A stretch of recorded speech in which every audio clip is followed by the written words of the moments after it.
హెచ్ఐసిసిలో ఏదైతే India summit జరుగుతుంది అయితే ఈరోజు మొదటి రోజు ఇప్పటికే కూడా 100 దేశాల నుండి 450 మంది డెలిగేట్స్ కూడా హాజరయ్యారు. దీనికి సంబంధించి మాతో మాట్లాడడానికి భువనగిరి ఎంపీ చామల కిరణ్ కుమార్ రెడ్డి ఉన్నారు. చెప్పండి సార్, దీనికి సంబంధించి ఇండియా సమ్మిట్కి సంబంధించి ఏం చెప్తారు? ఇది భారత్ సమిట్ అనేది నియర్లీ ఒక 150 దేశాల నుంచి చాలామంది రిప్రజెంటేటివ్స్, పొలిటికల్ రిప్రజెంటేటివ్స్, డెలిగేట్స్ ఈరోజు ఇక్కడికి రావడం జరిగింది. వీళ్ళందరూ కూడా ఈరోజు ఇక్కడ చాలా అంశాల మీద మీరు చూసినట్టయితే జెండర్ జస్టిస్ మీద, ఏదైతే మిస్ఇన్ఫర్మేషన్ సోషల్ మీడియా మీద జరుగుతున్నటువంటి దుష్ప్రచారం మీద, తర్వాత న్యూ మల్టీ అటరిజం మీద, అంటే చాలా సబ్జెక్ట్స్ మీరు చూస్తే ఎకనామికల్ జస్టిస్ మీద, ఇలాంటి చాలా అంశాల మీద ఈరోజు ఇక్కడ డిబేట్స్ జరుగుతుంది. నేను కూడా ఒక అంశం మీద డిబేట్లో పాల్గొన్నాను. నేను, పొంగులేటి శ్రీనివాసరెడ్డి గారు, మల్లు రవి గారు, దిగ్విజయ్ సింగ్ గారు మోడరేటర్గా ఉన్నటువంటి మిస్ఇన్ఫర్మేషన్, ఫ్యాక్ట్స్కి దూరంగా సోషల్ మీడియాలో జరుగుతున్నటువంటి ఫేక్ ప్రచారం మీద ఈరోజు మేము కూడా పార్టిసిపేట్ చేసినాం.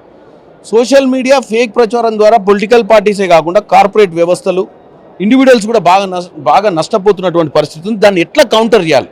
అటు యూరోప్ నుంచి అటు అమెరికా, సౌత్ అమెరికా నుంచి మొదలు పెడితే ఆస్ట్రేలియా, న్యూజిలాండ్ దాకా కూడా ఈరోజు ప్రపంచం మొత్తంలో కూడా ఈ ఫేక్ ఇంటెలిజెన్స్ తోటి జరుగుతున్నటువంటి నష్టాన్ని, మనకు ఫేక్ ఇన్ఫర్మేషన్ తోటి జరుగుతున్న నష్టాన్ని ఎలా అరికట్టాలనేది డిబేట్.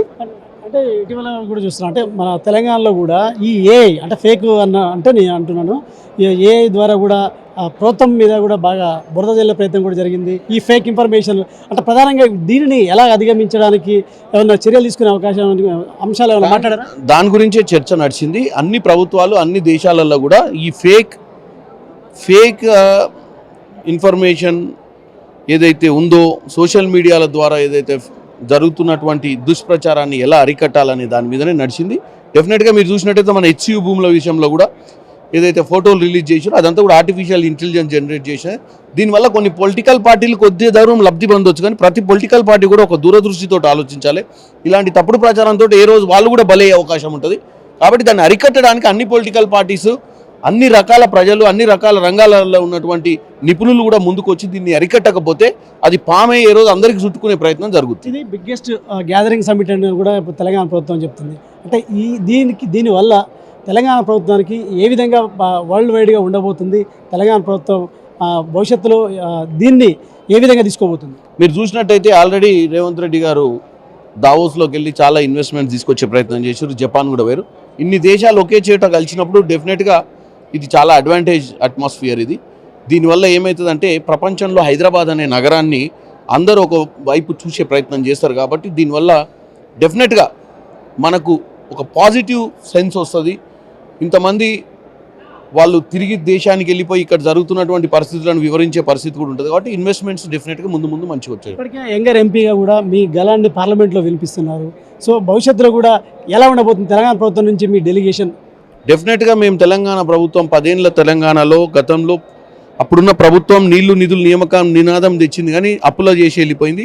మా అందరి మీద బాధ్యత ఉంది. తెలంగాణను మళ్ళీ గాడిలో పెట్టాల్సిన అవసరం ఉంది. అటు ముఖ్యమంత్రి గారు, ఇక్కడ ఎమ్మెల్యేలు, మంత్రులు అందరూ కష్టపడుతున్నారు. మా వంతు కృషి మేము కూడా చేస్తామని తెలియజేస్తాం. రాహుల్ గాంధీ వచ్చే అవకాశం ఉందంట? రాహుల్ గాంధీ గారు ఈరోజు కాశ్మీర్ పోయారు. రాహుల్ గాంధీ గారు డెఫినెట్గా రేపు వచ్చే ప్రయత్నం చేస్తారు. ఇంకా కన్ఫర్మ్ కాలే, కన్ఫర్మేషన్ వచ్చినాక మీకు అప్డేట్ చేస్తాం. Thank you. ఏదైతే ఈ వరల్డ్ బిగ్గెస్ట్ ఏదైతే ఈ సమ్మిట్కి సంబంధించి కూడా అన్ని ప్రధానంగా కూడా ఈ సామాజిక అంశాలు కావచ్చు, అదేవిధంగా ఇటు ఏదైతే మిస్కమ్యూనికేషన్, అదేవిధంగా సోషల్ మీడియా సంబంధించిన దుష్ప్రచారాలకు సంబంధించిన అంశాలు అందరూ డెలిగేట్లు కూడా మాట్లాడారు. సో దీనికి సంబంధించి అయితే విజయవంతంగా ఈ సమ్మిట్ నడుస్తుంది. రేపు రాహుల్ గాంధీ కూడా ఈ సమ్మిట్కి వచ్చే అవకాశం ఉందంటూ కూడా ఎంపీ చామల కిరణ్ కుమార్ రెడ్డి చెప్తున్నారు. కెమెరామెన్ రణవీర్తో శ్రీనివాస్, మెగా 9 టీవీ, హైదరాబాద్.